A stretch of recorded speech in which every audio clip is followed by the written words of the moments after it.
Okay. So, natuyo na ang ating linagay na varnish. Yan. Okay na. So, ang naging problema kanina, sayang, dahil hindi ko na i-on ang aking lapel kanina. So, sayang, ang dami ko pa man din tinuro sanang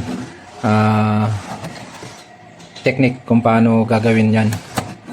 So, ito, mag-recap na lang tayo. So, ito, galing sa CCTV to na 12 volts lang to. So, sira na to pero inayos pa natin. Tapos, 12 volts yan. Ginawa nating 24 volts. Yan. Kasi, syempre, 24 volts yung kanyang fan. So, yan. 24 volts. Tapos, gumamit tayo ng regulator. Ano yun? 7812.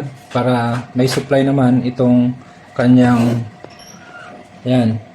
IC. Para mag-oscillate yung ating yan. Yung IGBT. Para may negative supply na siya na output. So, yan. Sayang. Pero susunod,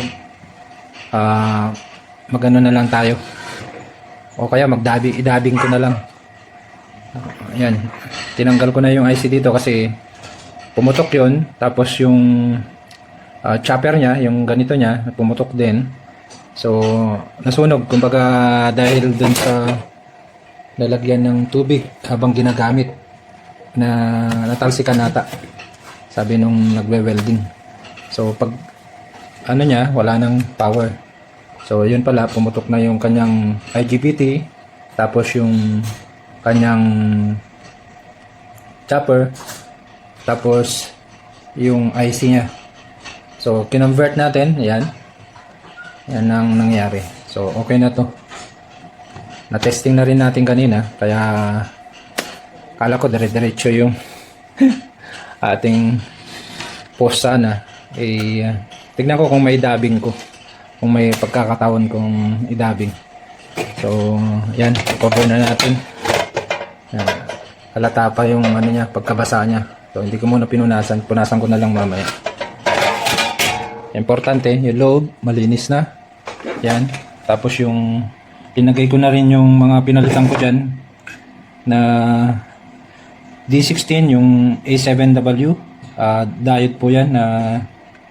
Tapos Q4, transistor po yan, na Y2 ang number niya. Tapos yung R19, 20 ohms, bali dalawa po yun. IGBT, dalawa din po yan. 50 T65 FDI.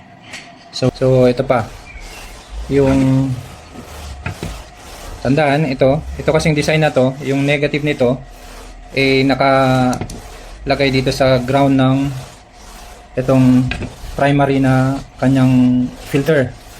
So ginawa nating ano to, DC na rin kasi tinanggal natin yung rectifier diode niya.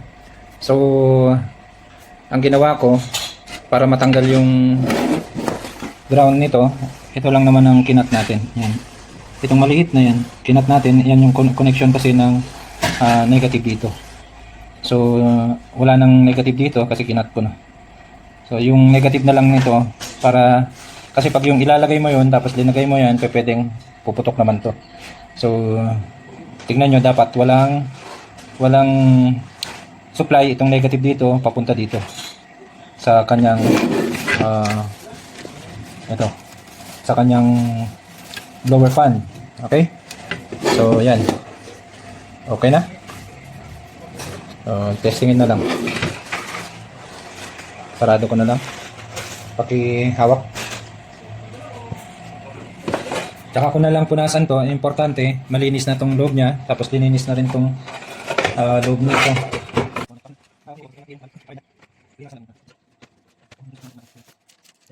Tapos kasak natin. Yan. Okay, switch mo on muna. Paano mag-switch? Okay, testing.